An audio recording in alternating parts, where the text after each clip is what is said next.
브라질 아마존강 밀림 지역에 오늘 꽃에 나비 한 마리가 앉아서 쉬고 있었습니다. 나비가 쉬면서 우연히 날갯짓을 할 때 꽃가루 하나가 떨어졌습니다. 마침 그 밑에 있던 원숭이의 등짝에 이 꽃가루가 떨어집니다. 원숭이는 등이 간지러워서 견딜 수가 없습니다.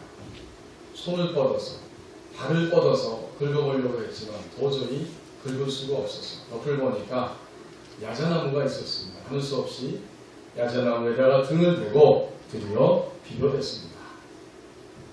원숭이가 등을 대고 비비는 순간 야자나무 열매가 흔들리면서 열매 하나가 떨어질까 말까 하다가 밑으로 툭 떨어져서 떼굴떼굴 굴러가기 시작합니다. 참으로 우연히 일어나는 일이었습니다. 이제 그 야자나무 열매가 굴러가면서 밑에 있는 돌멩이 하나를 툭 건드렸는데 그 돌멩이에 의해서 다시 돌멩이가 야자나무에 의해서 밑으로 굴러가기 시작합니다. 그런데 바로 그 밑에는 거대한 바위를 받치고 있는 돌무더기들이 있었습니다. 그 가운데 하나를 돌멩이가 건드리니까 이번에는 바위가 흔들거리면서 그 뒤에 쌓여 있었던 돌무더기들이 와르르 무너져서 밑으로 떨어지고 말았습니다. 계속해서 연속적으로 효과가 나타납니다. 그 밑에는 마침 시냇물이 흐르고 있었는데 이 돌무더기가 떨어지는 바람에 전부 다가 그 냇물이 흐르지 못하도록 막아버리고 말았습니다. 냇물이 흐르지 못하니까 물들이 점점 차오르기 시작합니다. 마침내 그 물은 산 중턱에까지 차올랐습니다. 근데 마침 그 산 중턱 위에는 분화구가 하나 있어서 그 분화구를 통해서 가스가 종종 배출이 되는데 그만 이것이 막히기 시작하니까 가스가 분출되지 못하고 압력이 점점 높아집니다. 어떻게 됐을까요?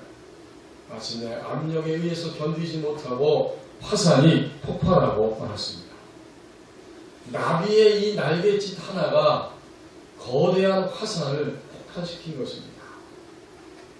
그런데 더 놀라운 것은 이 화산 폭발로 인해서 미국에 있는 뉴욕의 그 상공에 기상변화가 일어나기 시작했습니다. 1천만 명이 살고 있는 그 뉴욕 상공에 거대한 폭풍의 바람이 불어옵니다.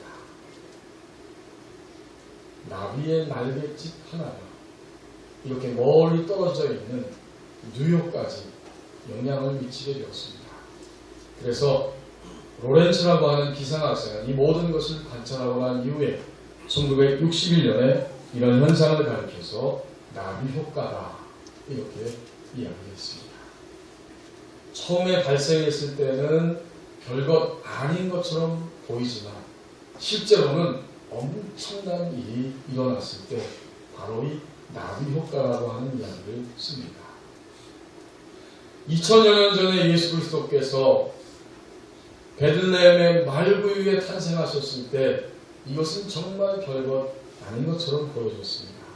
더군다나 있을 곳이 없어서 방이 없어서 하는 수 없이 그 말들이 있는 마구간에서 말구유의 한 아기가 태어났다.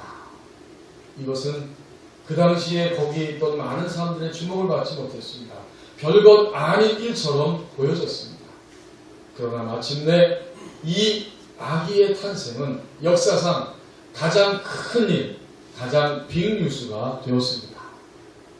하나님이신 그분이 인간의 몸을 입으시고 인간의 역사 속으로 제한된 시간 속으로 공간 속으로 들어오신 사건입니다. 그래서 오늘 본문 우리가 읽은 이 말씀에 보면 발람이라고 하는 선지자가 하나님의 영의 임재 속에서 예언을 선포하는 말씀을 오늘 우리에게 들려줍니다. 이 발람 선지자는 하나님의 백성들이 광야를 지나가는 그 시대에 지금 예언을 선포합니다. 17절 상반절에서 이렇게 말하죠. 내가 그를 보아도 이때의 일이 아니며. 지금 이 발람 선지자는 누군가를 하나님의 영의 임재 속에서 보고 있습니다. 누군가를 보고 있다. 그런데 그는 지금 이 시대에 태어날 자가 아니다. 반복적으로 말합니다. 내가 그를 다시 바라보았는데 가까운 일이 아니로다. 결코 가까운 장래에 일어날 일도 아니다. 그렇습니다. 지금 하나님의 백성들은 광야 시대, 광야를 지나가고 있습니다. 앞으로 가나안 땅에 들어가게 될 것입니다. 가나안에서 드디어 왕정 통치 시대를 맞이하게 되면서 그들이 왕 밑에서 살아가다가 하나님의 심판을 받고 바벨론 땅에 포로로 잡혀갑니다. 바벨론의 포로로 잡혀가서 70년이라는 세월이 흘러가고 그 이후에 다시 이 고향 땅으로 돌아올 수 있습니다. 정말 가까운 일이 아니고 지금의 일이 아니라 먼 미래의 일입니다. 드디어 포로 기간이 끝나고 고향 땅으로 돌아왔어요. 성전을 재건하고 그 땅에 살아가지만 그들의 삶은 결코 평안하고 온전하지 못합니다. 이후에 말라기 선지자를 끝으로 약 400년 동안 어떤 선지자의 음성도 들리지 않는 그런 시대를 400년 동안이나 지나가야만 했습니다. 이 긴 침묵 끝에 400년이 지난 후에 드디어 아기 예수님이 인간의 몸을 입고 이 땅에 찾아오셨습니다. 그리고 그 아기 예수님은 해마다 성탄절이 되면 다시 한번 우리의 삶 속에 우리의 마음과 우리의 영혼과 이 지구촌 곳곳에 다시 한번 하나님의 구원의 소식을 가지고 새롭게 임재하고 계십니다. 아멘. 2013년 이 성탄절에 발람 선지자가 그 옛날에 예언했던 그분이 다시 찾아오십니다. 아멘. 이제 17절 중반절에 보니까 우리에게 오시는 그분을 두 가지 용어로 설명합니다. 별과 규라고 이야기합니다. 내가 그를 보아도 이때 일이 아니며 내가 그를 바라보아도 가까운 일이 아니로다. 한 별이 야곱에게서 나오며 한 규가 이스라엘에게서 일어나서 다시 오시는 그분을 이야기하면서 한 별이고 또 한 규가 계신다. 별은 성경에 있는 것처럼 왕을 의미하죠. 여러분이 마태복음 2장 1절 2절을 읽어보시면 동쪽에서 페르시아에서 어느 날 사람들이 유대 땅으로 예루살렘으로 찾아와서 헤롯이 왕으로 있는 그 왕궁에 와서 이렇게 이야기합니다. 유대인의 왕으로 나신 이가 어디 계시냐? 우리가 그의 별을 보고 그에게 경배하러 왔노라. 이 이야기를 들은 헤롯 왕과 그 신하들은 깜짝 놀랐습니다. 지금 왕이 여기 있는데 어떤 왕이 또 새롭게 태어난다는 말이냐, 누가 도대체 왕이 된다는 말이냐, 그들은 굉장히 충격을 받았습니다. 그러나 인간의 역사를 보면 헤롯이 다스리던 그 시대까지도 사람들은 왕에 의해서 평화를 누리고 행복을 누리는 것이 아니라 오히려 고통과 억압과 또 아픔 가운데 그들의 인생을 고달프게 살아가고 있습니다. 정말 그들의 마음이 절박하고 갈급합니다. 진정한 왕이 오기를 그들은 고대하면서 살아가고 있습니다. 바로 그 시점에 아기 예수님 왕으로 별로서 왕으로서 이 땅에 찾아오십니다. 자, 그 다음에 말씀을 보십시오. 그 다음에 한 규가 이스라엘에게서 일어난다. 왕으로 이야기하고 또 규로 이야기합니다. 왕이신 아기 예수님이 이 땅에 오신다는 것은 우리 인간에게 있어서 영원한 소망이 됩니다. 아멘. 아이들이, 철없는 아이들이 열심히 서로 놀고 있습니다. 근데 그들을 보니까 손에가 비닐봉지를 하나씩 들고 있어요. 무슨 놀이를 하는가 보았더니 상대편의 얼굴에다가 비닐봉지를 씌우는 거예요. 서로 막 치고받고 하는데 갑자기 한 명의 아이에게 세 명이 달려들어서 손을 꼼짝 못하게 잡고서 쓰러뜨리고 난 다음에 그 아이의 머리에 비닐을 씌우고 비닐을 꽁꽁 묶어버렸습니다. 물론 이것은 가상적인 이야기입니다. 만약 이런 일이 일어난다면 그 아이는 어떻게 될까요? 아마도 잠시 후에 큰 일이 일어날 것입니다.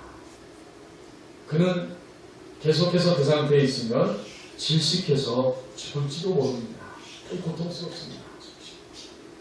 오늘 살아가는 이 시대 속에서 우리는 이런 고통을 느낍니다. 모두가 다 멀쩡하게 아침에 일어나고 출근하고 저녁에 퇴근해서 집에 오는 것처럼 보이지만 수많은 사람들이, 그리고 어쩌면 우리 자신들도 마음속에는 답답하고 안타깝고 화가 나고 죽을 것 같은, 질식할 것 같은 이런 답답함과 고통을 느끼는 이런 시대를 우리는 살아가고 있습니다.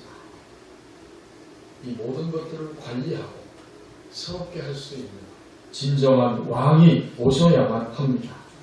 그 왕이 진정으로 필요합니다. 제가 지난 목요일 저녁에 카톡 문자 메시지를 받았습니다. 저희 아내가 보낸 건데 아마 저희 아내도 그 끔찍한 이야기를 듣고서 저에게 메시지를 보낸 것 같아요. 이런 내용입니다. 혹시 길에서 교회에서 나왔다고 하면서 손난로나 핫팩을 준다면 받지 마요. 표면에 환각제 처리가 되어 있어 얼굴에 비비는 순간 호흡기 작용으로 바로 쓰러짐. 그 뒤로 사람들이 납치해서 차에 실려가면 그 길로 끝. 주위 아는 사람에게 전해주세요. 급하게 올립니다. 네, 여러분 추운 겨울에 좋은 일 한다고 따뜻하게 해준다고 그 손난로나 핫팩을 줄 수 있잖아요. 근데 이제 그런 것조차도 함부로 받을 수 없는 이런 세상이 되었습니다.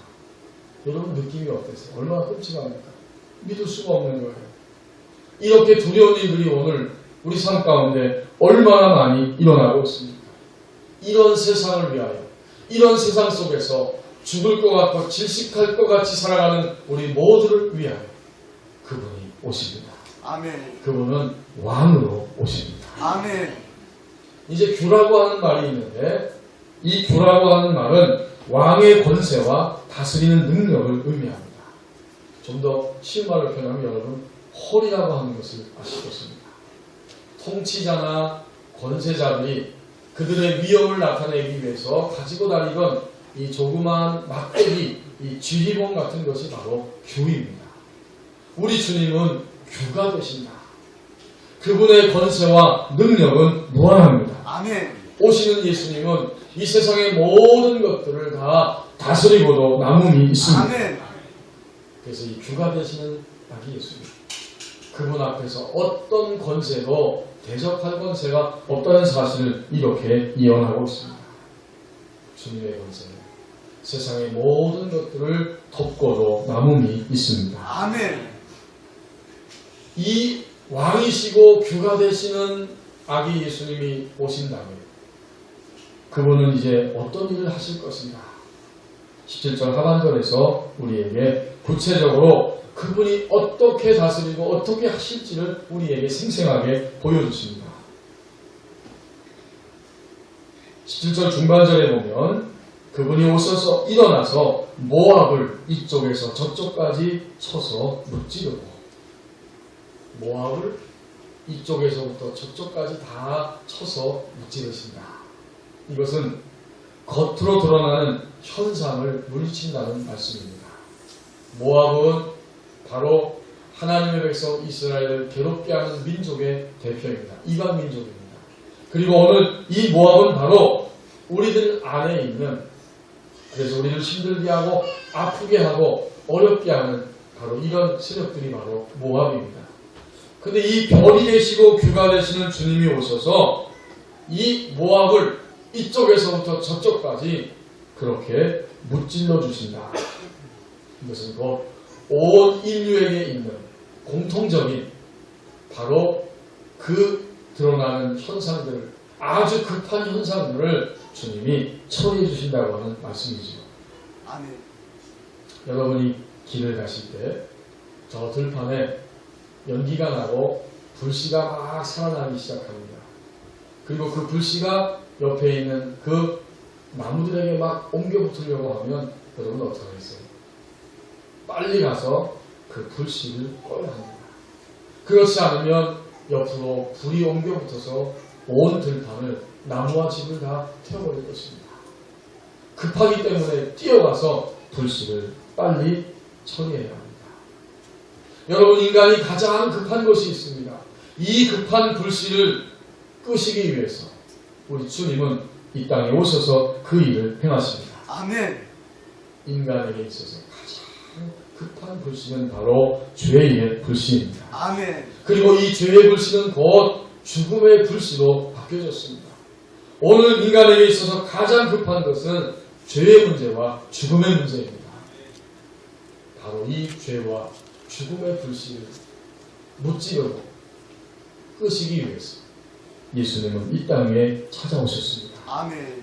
죄와 죽음의 불씨, 이것을 해결하시기 위해서 인간의 몸을 입고 찾아오시고 그분은 십자가의 고난을 통해 그리고 또한 부활하심을 통해서 인간에게 누구나 적용되고 누구나 보편적으로 이 원리의 지배를 받을 수밖에 없는 죄와 죄로 인한 죽음의 문제를 해결해 주셨습니다. 아멘. 우리가 이제 예수님을 믿으면 우리는 하나님의 법정 앞에서 전혀 하자가 없어요. 하나님은 예수 그리스도의 이름 아래에 있는 우리들을 의롭다고 여겨주시고 주님의 품 안에 안아주십니다. 아멘. 더 나아가서 죽음을 넘어서서 영원한 생명을 우리에게 주셨습니다. 아멘. 이것이 겉으로 모든 인류에게 이쪽부터 저쪽까지 다 해당되는 가장 객관적이고 공통적인 인류에게 있는 가장 급한 불이었습니다. 이것을 아기 예수님은 이 땅에 탄생하심으로 인하여서 그분의 생애를 통해 이 급한 불을 끄시고 마침내 인간을 생명의 길로 인도해 주십니다. 아멘. 그러면 어떻게 될까요? 이제 모든 인류는 예수 그리스도의 이름 안에서 더 이상 자신을 위하여 살지 아니하고 하나님을 위하여 살게 되며 더 이상 자신의 욕망을 추구하지 아니하고 하나님과 함께 동행할 수 있는 이 놀라운 축복의 미래를 우리를 위해 열어주셨습니다. 아멘. 이제 우리는 그 길로 가면 되는 거예요. 이것이 바로 모압을 무찌르시면서 겉으로 드러나는 모든 사람에게 공통적으로 해당되는 이 일을 성취하신 주님의 역사입니다. 아멘. 17절 끝부분에 보면 주님은 또 하나의 일을 행하신다고 예언적으로 선포하고 있습니다. 모압뿐만 아니라 이번에는 17절 끝부분에 또 셋의 자식들을 다 멸하리로다. 이 셋이라고 하는 말, 셋이라고 하는 말, 이 말은 소동, 혼란 이런 뜻입니다. 모압을 통해서 겉으로 다 처리를 받은 것 같은데 모압이 살아가면서 계속 그 자손들이 생겨날 때에 겉으로는 처리받은 것 같은데 그들의 내면 안에는 온통 소동과 혼란이 끊이지 않고 있습니다. 이 소동하는 자식들을 이번에는 주님이 어떻게 하세요? 또 셋의 자식들, 소동하는 자식들을 다 멸하리로다. 이것은 뭘까요? 겉으로 드러나는 현상이 아니라 우리의 근원을 제거하신다는 말씀입니다. 아멘. 우리의 근원, 우리의 성향, 하나님을 배반하고 하나님과 반대 방향으로 살아가고자 하는 우리 내면 안에 있는 모든 성향까지도 주님은 제거하셔서 하나님의 형상을 회복하는 축복의 사람으로 우리를 만들어 주십니다. 아멘. 이 일을 예수 그리스도가 인간의 몸을 입고 오셔서 행하신다는 거예요. 여러분, 우리의 문제는 겉으로 드러나는 것은 다 처리받은 것 같은데 겉은 웃고 있고 겉은 예의를 차리고 있고 겉모습은 멀쩡하게 옷을 입고 있어서 다 별 문제가 없는 것 같지만 우리가 자신이 혼자 있을 때 그리고 가정에서 또는 나 혼자만의 공간에 있을 때 내 안에 얼마나 많은 소동과 요란함이 있는지 모릅니다. 이것이 인간의 실상입니다. 저희 교회 등록은 안 하셨지만 어떤 여자 성도 한 분이 나이가 좀 드신 분인데 새벽에 나오시고 심야기도도 나오시고 그러셨어요. 근데 점점 몸이 아프시다고 그래요. 기력이 점점 떨어집니다. 허리 수술도 해야 된다고 하셨어요. 근데 그 한 몇 개월 동안 그리고 가까이는 한 5달 동안 교회에 오시지 못했습니다. 평생 동안 시어머니를 홀 시어머니 모시고 아주 효도하면서 열심히 사셨습니다. 근데 그 시어머니가 돌아가시고 형편은 점점 어려워지다 보니까 먹고 살기 힘든데 아들이 그만 너무 힘드니까 이번엔 자기 엄마를 놔두고 집을 나가버렸어요. 혼자 계십니다. 의지할 것도 없어요. 어떡할까 참으로 안타깝습니다. 꼼짝을 못해요. 빨리 수술하지 않으면 힘이 듭니다. 음식도 해서 드시지 못해요. 어떻게 그런 먹을 것을 그렇게 드시고 사십니까? 그랬더니 마침 거기 경로당이 있어서 거기서 나오는 밥을 돈을 주고 사서 식사를 해결하고 그렇게 사신다는 거예요. 우리가 오늘 다 행사가 지나고 조금 바쁜 것이 지나가면 우리 교회에서 그분을 위해서 기도하면 또 구체적으로 실천을 해야 할 일이 있습니다. 이번 주간에 제가 차를 타고 지나가면서 보니까 농협 앞을, 우체국 맞은편 농협 앞을 그분이 지나가더라고요. 옷도 좀 깨끗하게 입으셨어요. 그리고 지팡이를 짚고 가시는데 제가 유심히 봤어요. 차를 타고 가면서. 길을 가시다가 사람이 저 앞에서 오기만 하면 꼼짝 못합니다. 혹시 부딪히기 할까 또는 부딪히지 않아도 지나가는 바람에 의해서 영향받고 쓰러질까봐 그냥 간신히 지탱하고 있어요. 그리고 사람이 다 지나가면 발걸음을 하나 옮기는데 천근만근 간신히 한 걸음 옮기고 또 조금 있다가 아무도 없으면 또 간신히 한 걸음 옮기고 하면서 이번 주간에 이 길을 지나가신 것을 보았습니다. 우리의 겉은 멀쩡한 것 같지만 우리의 속은 많은 아픔과 고민과 또 욕망과 미움과 허망함으로 자꾸자꾸 우리 마음, 우리의 영이 치매를 받습니다. 이것이 바로 소동하는 혼란 속에 있는 셋의 자식들의 모습입니다. 그런데 놀랍게도 우리 주님은 오셔서 이 근원을 제거해 주신다는 거예요. 셋의 자식들을 어떻게 해요? 멸하리로다. 다 멸하리로다. 아멘. 다른 성경에 보니까 시인말 성경은 좀 더 직역을 했어요. 이 원어를 직역을 했는데 이렇게 실감나게 이 17절 끝부분을 번역했습니다. 그는 모압 백성의 이마를 깨뜨릴 것이고 셋 자손의 해골을 부술 것이다. 이거 얼마나 생생한 이야기입니까? 그는 오셔서 모압 백성의 겉으로 보이는 이 이마를 깨뜨려 버릴 것입니다. 그러나 속은 어때요? 그분은 셋의 자손의 속에 있는 해골을 부술 것이다. 그 근원을 제거할 것이다. 이렇게 생생하게 번역해 놓았습니다. 여러분 그렇습니다. 별이 되시고 규가 되시는 그분이 이 땅에 오셔서 우리의 것만 처리하고 자격을 얻은 자로 하나님 앞에 의롭게 만들 뿐만 아니라 일생을 살아가는 동안 여전히 소동과 혼란 가운데 있는 우리의 내면을 완전히 처리하는 그 놀라운 은혜와 능력으로 우리를 축복해 주십니다. 아멘.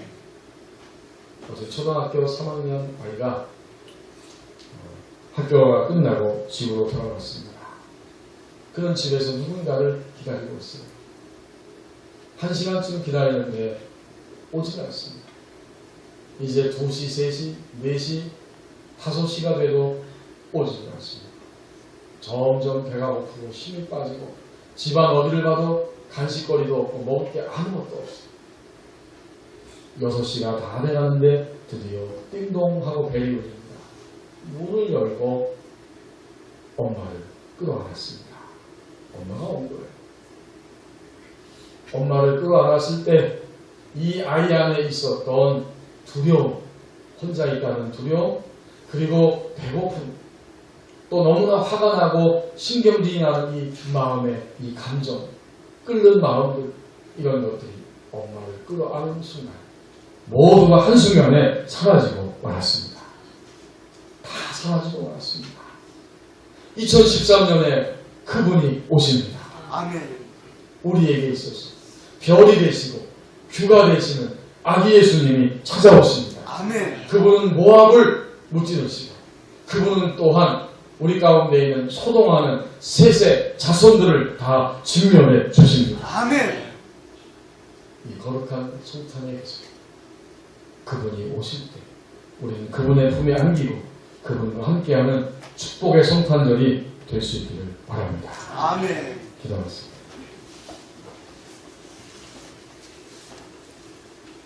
오 하나님 아버지, 인간이 얼마나 급한 불을 가지고 살아가는지 이 불을 꺼주시기 위해서 벌써 구약시대의 발람 선지자 입을 통해서 한 별이 그리고 한 큐가 나타날 것을 말씀해 주셨고, 이제 어김없이 아기 예수님은 이 땅에 오셨사옵고 2013년 성탄절에도 여기에 우리 가운데 찾아오십니다. 그분의 권세와 능력은 한이 없습니다. 그분의 모든 권세와 능력으로 우리의 겉을 처리해 주셔서 하나님 앞에 의인되게 하시고, 더 나아가서 우리의 근원을 제거해 주심으로 더 이상 소동함과 요란함이 없이 혼란됨이 없이 살 수 있는 축복의 길을 열어주시기 위해서 2013년 10월에도 우리 가운데 찾아오십니다. 아멘. 이 주님을 온전히 만나는 축복의 성탄절 되게 하여 주옵소서. 아멘. 예수님의 이름으로 기도하옵나이다.